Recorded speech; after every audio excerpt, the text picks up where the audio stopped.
Eh bien, Philippe Parlin, nous accueillons Laetitia Prey avec sa moustache aujourd'hui. Voilà, moustache. Bonjour Brigitte, bonjour Philippe. Bonjour Laetitia. On dirait un chaton.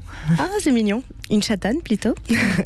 Bon, je l'attendais ce sujet-là, vraiment avec impatience. Celui qui bouscule les codes, qui déstabilise la place de chacun et qui nous permet d'ouvrir de nouveaux horizons de position.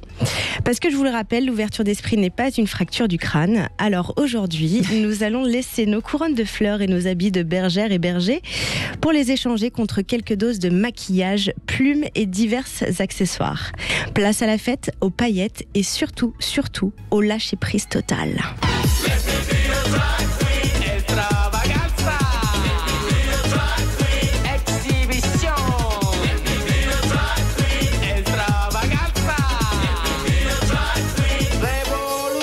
Révolution, oui!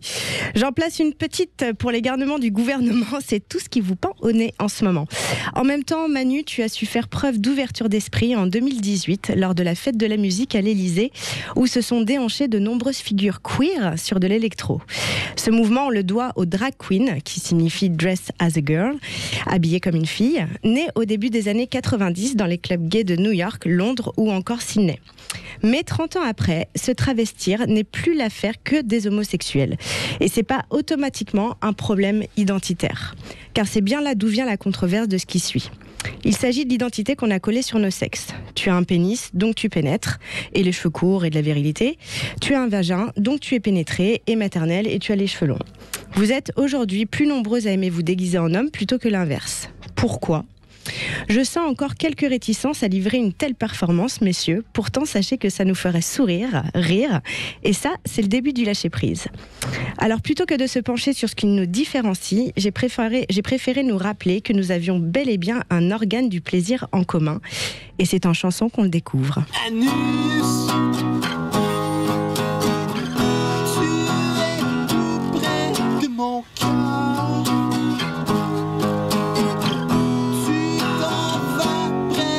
De moi, partout où je vois, t'es là. Et oui, encore un ami canadien. L'anus, cette merveille du corps humain, commun à tous, faisant partie du rectum, très riche en air, donc ce qui explique le plaisir en fonction de l'ouverture et pas que de l'esprit, pour le coup. Vous êtes 82% à apprécier le plaisir anal, tous sexes confondus. 82%. 82%. Dans ma petite prairie. Elle est petite, votre prairie. Elle est encore petite, la Qu'est-ce prairie. que j'aimerais que votre prairie soit mondiale. Non, mais ça, on s'en fout. Il n'y a pas besoin que tout le monde aime ce plaisir-là. Mais c'est pour ça que j'étais surprise de ce pourcentage. Oui, c'est vrai que ça ne sonde... correspondait pas à mes enquêtes à moi. Ouais, c'était pas votre prairie. Mais sonde mes petits bergers et bergères, ce qui est un peu plus réaliste pour moi par rapport à mes sujets bien traités. sûr, parce que dans la norme, on n'a pas ce chiffre-là. C'est ça. Mais si vous voulez rejoindre la prairie pour justement normaliser entre guillemets un peu ces sondages, n'hésitez pas. C'est le sexe est dans le pré. Il y a c'est beaucoup sur de Instagram. cochonnes dans votre prairie. Peut-être cochon et cochonne. C'est très anal.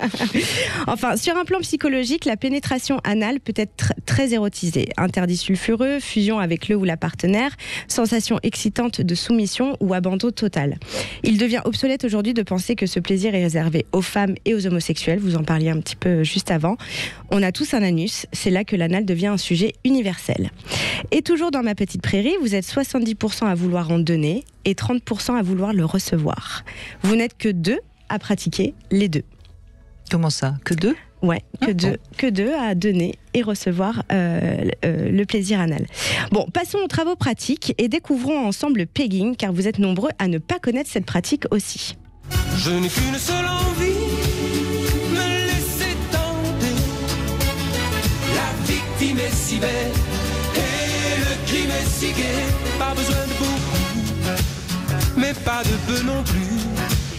Par le biais d'un billet fou. Eh oui, en effet, il n'en faut pas beaucoup, ni peu non plus, pour universaliser cette pratique. Messieurs, vous êtes naturellement équipés d'une verge qui vous permet de donner du plaisir anal à votre partenaire.